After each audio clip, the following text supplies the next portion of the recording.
इस समय प्रयागराज में गंगा, यमुना और सरस्वती के पवित्र संगम पर करोड़ों श्रद्धालु जुट रहे हैं। लोग यहाँ स्नान करके अपने मन को शुद्ध कर रहे हैं। मान्यता ये है कि इस पवित्र संगम में स्नान करने से सभी पाप समाप्त हो जाते हैं और व्यक्ति को मोक्ष की प्राप्ति होती है। साधु संतों और महात्माओं की उपस्थिति इस आयोजन को और भी भव्य बना रही है।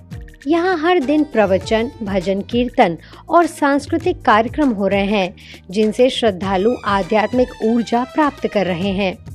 मेरा नाम कीर्ति है। हम यहीं प्रयागराज जिले के ही है। हर 12 साल में महाकुंभ लगता है। अब 2037 में महाकुंभ लगेगा। अब पता नहीं उतने लोग कब, कहाँ, कौन कहाँ रहेगा, कितने लोग बिछड़ जाएंगे, कितने लोग आ जाएंगे। बड़े मुश्किल से ये सौभाग्य मिलता है हर किसी को कि यहाँ पे डुबकी लगा सके। कितने लोग दूर देश दराज से लोग आ रहे हैं। आधी आधी रात को लोग पैदल चल करके यहाँ महाकुंभ आ रहे दर्शन करने के लिए। गवर्नमेंट की क्या फैसिलिटी? गवर्नमेंट की सब हर जगह घाट बनाए, यहाँ नहाने का हर मतलब व्यवस्था ठीक ठाक है। सबके लिए नहाने के लिए, लेडीजों के लिए भी, कपड़ा बदलने के लिए भी है। सब कुछ ठीक है। यहाँ आए आपको कैसा लगा? 144 साल के बाद ये जो महाकुंभ पड़ा, इसमें आने के लिए सौभाग्य प्राप्त हुआ। इसलिए जगन्नाथ जी को बार बार नमन। बोलो जय जगन्नाथ, जय जगन्नाथ। भारतीय संस्कृति, आस्था और आध्यात्म के इस विशाल संगम में ब्रह्मा कुमारी स्वर्णिम भारत ज्ञान कुंभ पंडाल लोगों के लिए आकर्षण का केंद्र बना है। स्वर्णिम भारत का मॉडल प्रस्तुत करने वाली ब्रह्मा कुमारी की झांकियां क्या संदेश दे रही हैं, देखिए उसकी तस्वीरें। प्रयागराज की पावन धरनी पर संगम तट पर बहुत बड़ा ब्रह्मा कुमारी ईश्वरीय विश्वविद्यालय की ओर से स्वर्णिम भारत ज्ञान कुंभ का आयोजन किया गया है, जहां संतों, मुनियों, महर्षियों ने अपने अपने कैंप लगाए हैं। भारतीय दर्शन की वांग्मय धारा यहाँ जो गुप्त सरस्वती के रूप में विख्यात है, प्रवाहित हो रही है। और उसी में आज मानव को पुनः अपने बीते हुए कल को याद दिलाने के लिए ये मेला लगाया गया है। आज मनुष्य दिखने में मनुष्य है, लेकिन उसकी सूरत और सीरत में बहुत फर्क आ गया। तो उसके लिए एक यहाँ अद्भुत जंगल बनाया गया है।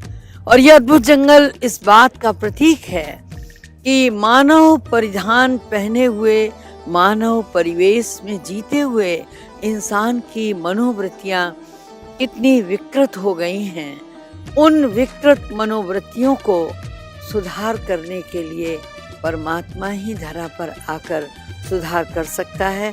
तो जिस प्रकार से ये संगम का तट गंगा और यमुना की कहानी कहता है, उसी प्रकार से यहाँ बीच में संगम युग है, जो आत्मा और परमात्मा के मिलन की कहानी कहता है।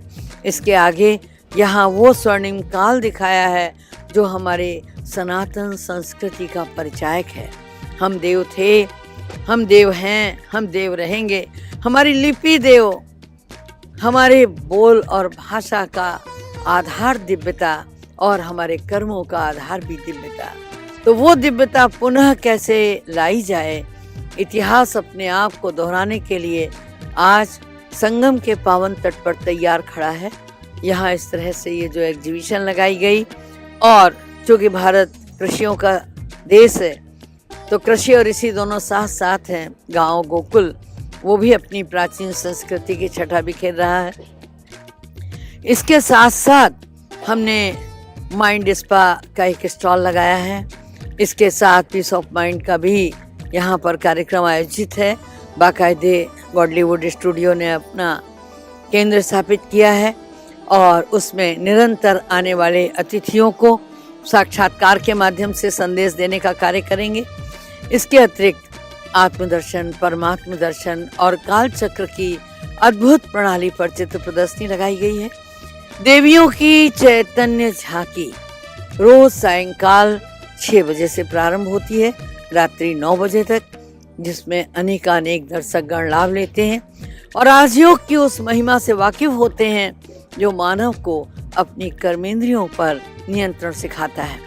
राजयोग शिविर आयोजित किए जा रहे हैं जो कि मनोबल को पुनः उठाने का प्रयास करेगा। आज के किसान को सशक्त करने के लिए उस सनातनी कृषि संस्कृति की तरफ हम ले जाना चाहते हैं जिसमें अन्न की शुद्धि और साथ साथ पर्यावरण की भी शुद्धि और आध्यात्मिकता की पराकाष्ठा को पार करता किसान, वह जीवनदाता के बाद अन्नदाता के रूप में स्वयं और समाज के लिए एक उत्कृष्ट व्यक्तित्व का धनी बने और अपने अन्न, मन, जन, समाज और राष्ट्र को सशक्त करने में सहयोगी बने। इस पंडाल के अंदर विभिन्न कृषि से संबंधित उन प्रक्रियाओं को प्रदर्शित किया गया है, जिसमें धरनी का संस्कार, बीज संस्कार, रसायन मुक्त खेती कैसे कर पाएं, भारतीय संस्कृति में धरनी की पूजा, बैल की पूजा इत्यादि जो हम पहले किया करते थे, उस किसान को मोड़ने का प्रयास किया जा रहा है। आज किसान जो भी इस पंडाल में आ रहे हैं, इस मेले में जो दर्शनार्थी आ रहे हैं, वो महसूस कर रहे हैं अपनी इस कमी को और आवश्यकता को कि हाँ, रासायनिक खाद के चलते, पेस्टिसाइड्स के चलते हम बीमारियों का घर बन चुके हैं और हम उनसे निजात पाने के लिए यहाँ सिखाए जाने वाले राजयोग की शिक्षा के एक अभिन्न अंग अपने जीवन में लाना चाहते हैं। तो मैं आह्वान भी करूँगी कि इस पंडाल में, मेले में आए हुए सभी दर्शनार्थी आएं और यहाँ सिखाए जा रहे राजयोग के सहभागी बनकर अपने जीवन को धन्य बनाएं। यहाँ पर हमने माइंड स्पा का जो प्रोग्राम डेवलप किया है, उसमें यही है, लोग जब यहाँ पर आते हैं तो इनको कुछ प्रोग्राम्स यहाँ पर दिया गया है। यहाँ पर अंदर लैपटॉप वगैरह भी प्रोवाइड किया गया है। इसमें लोग बैठते हैं जो बहुत परेशान होते हैं, उनको लैपटॉप के सामने बैठ करके ये हमारा प्रोग्रामिंग स्टार्ट करते हैं। उसमें वो लोग देखते हैं, उनका अगर कोई प्रश्न है, कोई क्वेश्चन है मन का, वो उसमें टॉपिक से अलग अलग उस टॉपिक को दबाने के बाद, जैसे कि मान लीजिए मन अशांत है तो शांति का अनुभूति कैसे करें, या मन उनका भटकता है तो समझे मन की एकाग्रता कैसे हो, या उनके मन में तनाव है तो तनाव को कैसे रिलीज करें, सारी उसमें कमेंट्री के द्वारा, संगीत के द्वारा, गीतों के द्वारा उनको सुनाया जाता है। वो जैसे 5 मिनट 10 मिनट बैठ करके एक ढंग से उनका मन का मालिश हो रहा है। जैसे हम लोग बीमारियों के लिए शरीर की मालिश करते हैं, बॉडी के स्पा करते हैं, उसी प्रकार यहाँ पर मन को भी स्पा यानी मन का भी मालिश होना चाहिए। ये बहुत बड़ा, बहुत ही सुंदर स्टॉल है। ये मेले के अंदर ये वैल्यू गेम एग्जीबिशन लगा हुआ है, जिसके अंदर आज जो विश्व की हालत है, हम कहते हैं देख तेरे संसार की हालत क्या हो गई भगवान, चांद न बदले तारे न बदले, कितना बदल गया इंसान। इस विश्व को फिर से सुंदर बनाने के लिए परमात्मा ने जो राजयोग की शिक्षा दी, उस शिक्षा के आधार से वैल्यू गेम्स बनाई गई। आज हम कहते हैं लक्ष्मी की पूजा हम करते हैं, धन अमेरिका का बढ़ रहा है। गणेश की पूजा हम करते हैं, बुद्धि जापान की विकसित हो रही है। हनुमान की पूजा हम करते हैं, मेडल चाइना वाले ले जाते हैं। ऐसे क्यों है कि भारत भावना प्रधान देश है और विदेश जो है कर्म प्रधान है।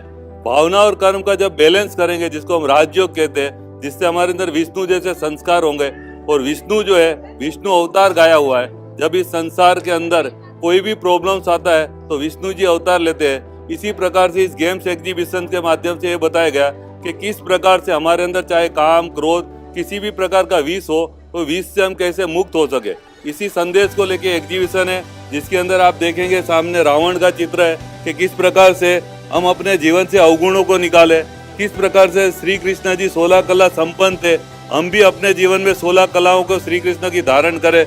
इसी तरह से विष्णु जी एक सिंबल है जो हमारे जीवन के अंदर राजयोग के द्वारा विष मुक्त कर हम अपने समाज के अंदर एक नया क्रांति लाकर पूरे विश्व को सुंदर बना सकते हैं। इसी तरह से हमारे दिल की आवाज, हमारे दिल के अंदर से हमेशा शुभ भावना निकले, हर एक के प्रति दुआएं निकले। इसी तरह से गुणों की सीढ़ी आप देख रहे हैं कि ये गुण और अवगुण, तो जो सांप है वो गुण अवगुण रूपी सांप है जो हमें डसता है तो हमें नीचे लाता है। अगर हमारे अंदर अहंकार है तो हम नीचे आ जाते हैं। उसी तरह से जो है हमारे अंदर एक गुण है, सकारात्मकता है तो हम आगे बढ़ते हैं, हमारे अंदर न्यारापन है तो हम प्रकाशवान बनते हैं। तो इस तरह से गुण और अवगुण की सीढ़ी बनाए। तो इस ज्ञान के द्वारा, इस एग्जीबिशन के द्वारा सबको ये संदेश दिया जा रहा है कि किस प्रकार से हम अपने जीवन में आंतरिक शक्तियों को पहचाने और ये विश्व को सुंदर बनाने का जो प्रयास ब्रह्मा कुमारी कर रही है, उसमें आप सब भी सहयोगी बन इस संसार को श्रेष्ठ बनाने में सहयोगी बने। ये जो असुर का रोल है, असुर मतलब जो अवगुण आ गया है मानव के अंदर, और जो गीता में वर्णित है, भगवान ने कहा कि जब जब धर्म ग्लानि होगी तब तब मैं आऊँगा, तो ये वही समय है और भगवान आए हैं। और जो भी मानव के अंदर विकार आ चुके हैं, भगवान उनमें अच्छी शिक्षाएं देके और आत्मिक की ज्योति जगा के मानव के अंदर जो भी बुराई उसको दूर करने का प्रयास करें। तो हम इस नाटक के माध्यम से ही दिखाना चाहते हैं। जैसे मैं महिषासुर हूँ, तो मैंने दिखाया कि काम, क्रोध, लोभ, अहंकार के वश होके कितना हमने समाज में लोगों को परेशान किया है, कितना घोर आपत्तियों में डाला है। ऐसे समय में ये देवियाँ, भगवान आते हैं और इन देवियों के माध्यम से आत्मा का ज्ञान देके इस असुर से देवत्व की ओर ले जाने का प्रयास करते हैं। परमात्मा ने स्वयं इस धरा पर आकर जो हमें राजयोग का अभ्यास सिखाया, ये उस अभ्यास का चमत्कार है जो उस राजयोग के द्वारा हम यहाँ पर उस एक मुद्रा में बैठ सके और वो वाइब्रेशंस हम सारे विश्व की आत्माओं को, सारे भक्त आत्माओं तक पहुँचा सकते हैं। ये सिर्फ और सिर्फ उस परमात्मा द्वारा सिखाए हुए राजयोग का ही चमत्कार है और कुछ नहीं। मैं माँ काली का रौद्र रूप धारण किया है। दुनिया में काली माँ को कहते कि असुर जब बहुत तांडव करने लगे तो माँ दुर्गा ने अपना काली रूप का धारण किया, जिससे असुरों का नाश किया।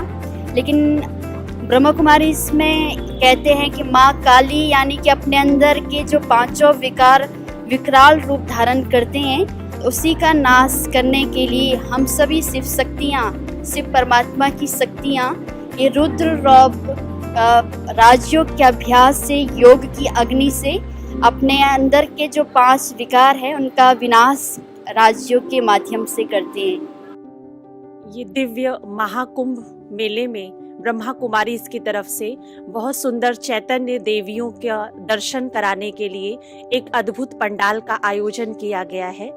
ये वो ब्रह्मा कुमारी बहनें हैं जो वर्षों वर्षों से राजयोग का अभ्यास कर रही हैं। ये कोई जड़ मूर्तियां नहीं, परंतु राजयोग के अभ्यास द्वारा अपने अंदर जो शक्तियां इन्होंने ग्रहण की वो अन्य भक्त आत्माओं को देने के लिए विशेष रूप से तैयार हुई हैं। आप सभी को थोड़े से रूप में हम इनका दर्शन अवश्य कराना चाहेंगे। ये वैष्णवी देवी के रूप में तैयार हो रही हैं। ये काली माँ का रूप है जिनका श्रृंगार चल रहा है। इधर ज्ञान की देवी सरस्वती,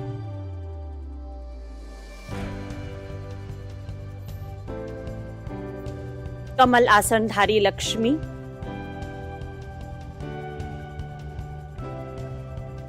उमंगों से भरी हुई उमा,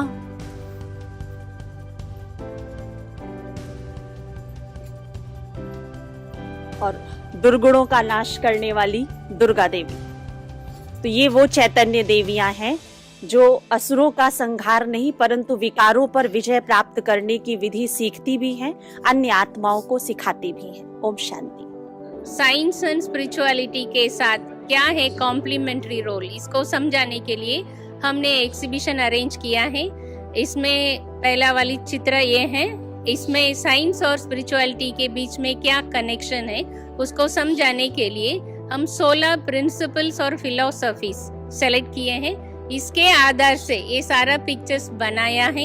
एक एक पिक्चर में साइंस का भी पार्ट है, स्पिरिचुअलिटी का भी पार्ट है, और इसमें Newton's 3rd law, thermodynamics law और वैल्यू बेस्ड एजुकेशन के रिलेटेड कुछ वैल्यूज के ऊपर भी समझाना है। और इसमें तो वैल्यू बेस्ड गेम भी इंक्लूडेड है। सो जो भी विद्यार्थी लोग, नॉट ओनली विद्यार्थी, पब्लिक भी आने से वो वैल्यूज के ऊपर भी जानकारी मिलेगा। और स्पिरिचुअल साइंस मना स्पिरिचुअलिटी और साइंस के बीच में क्या कनेक्शन है उसके ऊपर भी समझ के जा सकते हैं। इससे फिर लॉस्टली राजयोग मेडिटेशन के लिए हम लोग कुछ इलेक्ट्रॉनिक्स मॉड्यूल्स के साथ इसको समझाते हैं। स्टडी हैंड, कंसंट्रेशन गेम और हु विल बिकम अर्जुन, ऐसा कुछ खेल भी है। और इलेक्ट्रॉनिक्स मॉड्यूल्स माना सेंसर्स फिक्स किए हैं आईसी बोर्ड में। इसके साथ लोग खेलेंगे, खेल खेल में ज्ञान भी समझ लेंगे। ये इसका उद्देश्य है एग्जीबिशन अरेंज करने का। जो भी इधर आते हैं उनको यही समझाना है कि वास्तव में हम पतित से पावन तभी बन सकेंगे जब हम ज्ञान के कुंभ में अर्थात ज्ञान को जीवन में प्रवाहित करेंगे। तो उस ज्ञान का आधार, ज्ञान का समझ, उस ज्ञान का विस्तार व्यापक, इस जो यहाँ बहुत बड़ा ज्ञान मंडपम रखा गया है, आप देखेंगे इसमें 8 पैविलियंस रखा गया है। पहला पैविलियन है हमारा इस ज्ञान का जो समझ है कि परमात्मा कैसे अवतरित होकर इस समय चक्र को समझ देकर हम सभी को ज्ञान को स्पष्ट करते हैं। तो इसमें 8 स्टॉल्स रखा गया है जिसमें आत्मदर्शन,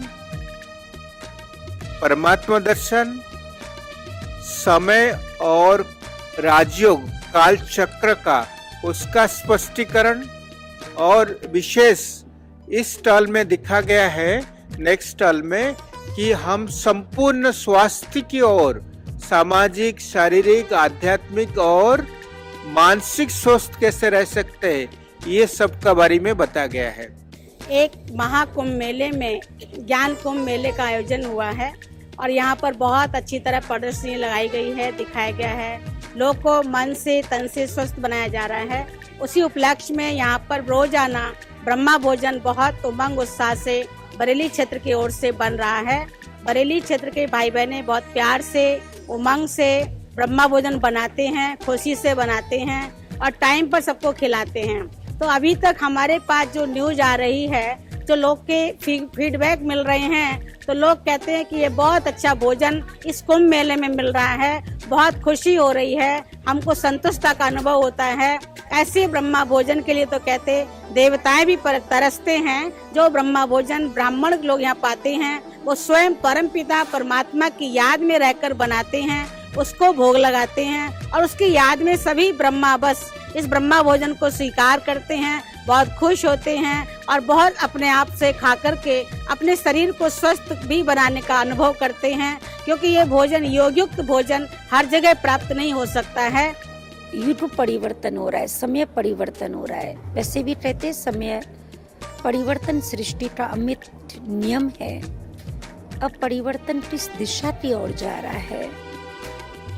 कलयुग या सतयुग, कहीं नीचे या ऊपर नहीं, इसी धरा पर है।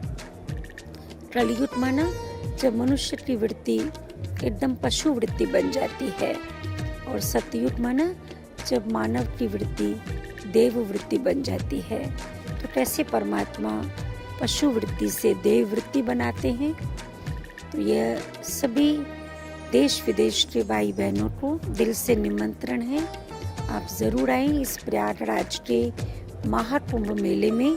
त्रिवेणी के संगम पर जरूर स्नान भी करें और साथ साथ में इस ज्ञान महाकुंभ में भी अपनी अंतर आत्मा को स्वच्छ बनाएं और अपना जीवन धन्य धन्य बनाएं। धन्यवाद। ओम शांति।